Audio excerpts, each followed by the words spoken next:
Finally, some reveals about Beelzebub that are very hype. A return of a character no one really expected.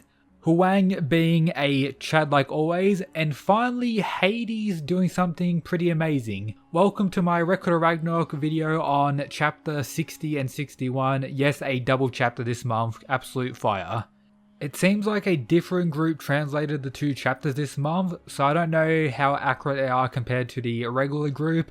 I'm guessing the regular group will be releasing it sometime this month, so I recommend reading both versions to not get any misunderstandings. But I'll be covering everything in today's video, so make sure to stick around. But before that, if you're a Record of Ragnarok fan, I know you are, make sure to hit that subscribe button if you haven't already, and leave a like, it's greatly appreciated. Now, let's get into it.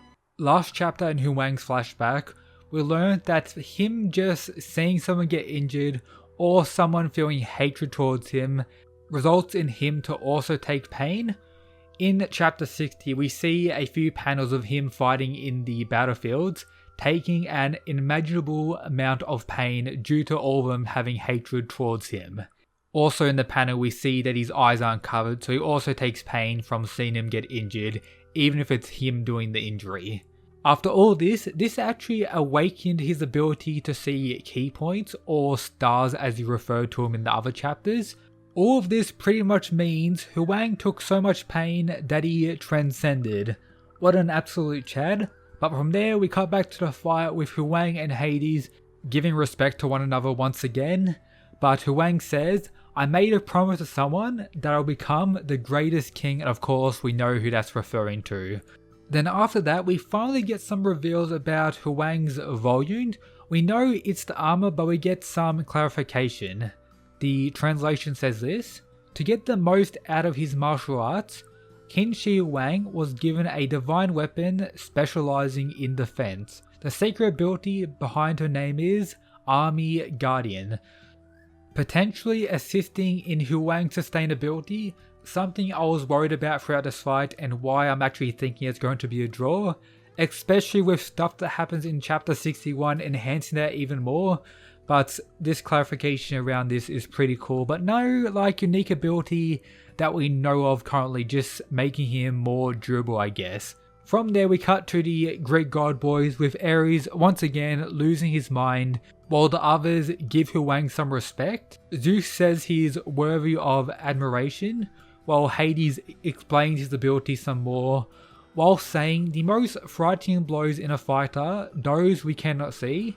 In other words, an imperceivable attack, calling Huang's airborts an unavoidable technique. A pretty nutty statement. I'm hoping this is in the other group's translation as well, because this is very good for our boy Huang in what if battles to discuss after this fight, so love to see that. Zeus confirms when it comes to speed, power and combat experience, Hades is superior in every way, with Ares stating that the ruler of the underworld has been through hundreds of battles, so again they all have a lot of respect for Hades. But regardless of all that, Zeus says humans have no limits. Once again, they're potentially surpassing the gods, which is very sick. And the fight begins. He's able to knock the air pressure bolts away by swinging his weapon around, not avoiding it, just kinda blocking or countering it. So there is a way around it, it's just not the easiest thing. He gets close to Huang, landing a solid knee, sending Huang back, doing some pretty decent damage as Huang does cough up some blood here.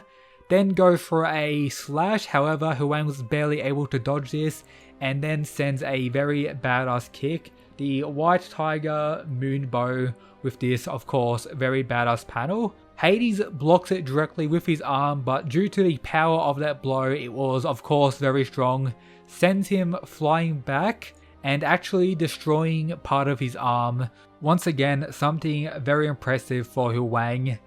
Then us Kengan fans get some flashbacks. Hades pretty much says that Huang was awesome. If you're a Kengan fan, you know what's going to come after that, but yeah, he says that with this very sick panel once again. The art throughout these two chapters has been definitely top notch, and to be fair, Record of Ragnarok normally has top notch art if I'm being honest.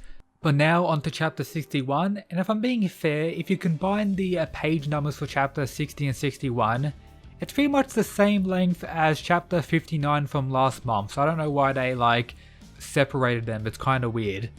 But chapter 61 starts with us being in Beelzebub's room, and he's actually creating some new monster that breaks out of his chamber wherever he was created, begins to attack Beelzebub, and then instantly, we don't even see Beelzebub move, the monster gets one of his limbs cut off, with him saying, "How fragile, another failure." But from there, the monster decides to attack someone else going into the room, someone with this bug mask who grabs him and pretty much negs the monster.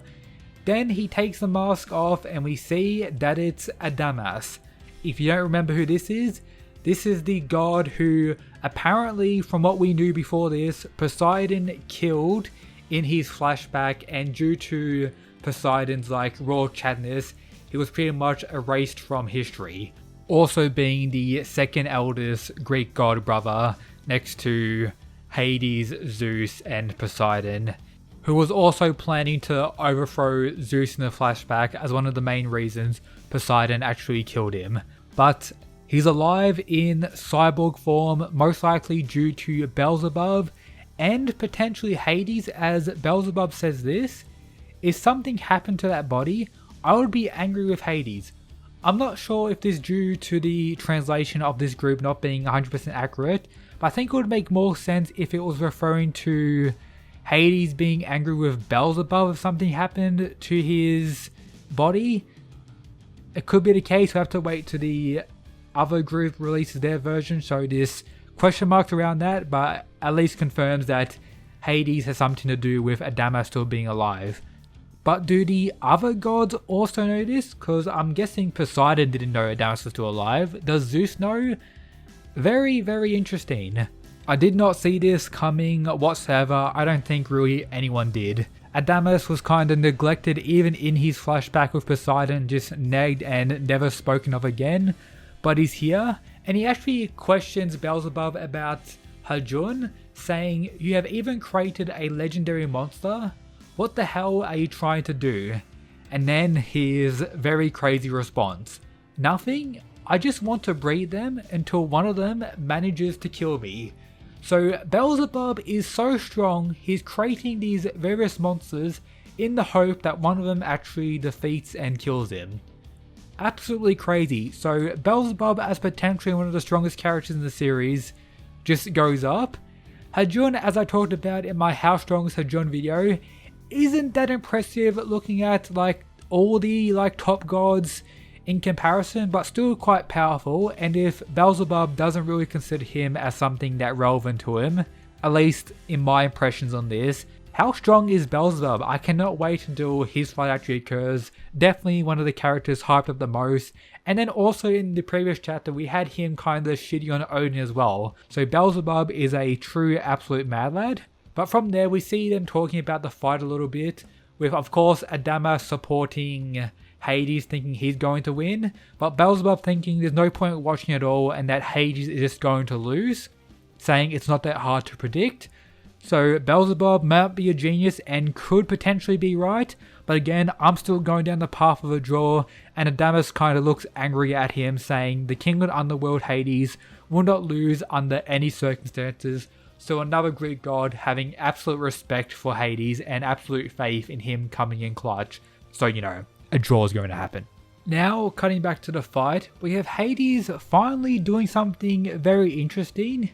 He says, "As king of the underworld, I must respond accordingly." Begins to slice himself open, with of course everyone freaking out, but Zeus saying, "You are mistaken. I had forgotten. I know of no other god as confident as he is. He is willing to sacrifice anything to win. This is the king of the dead, Hades."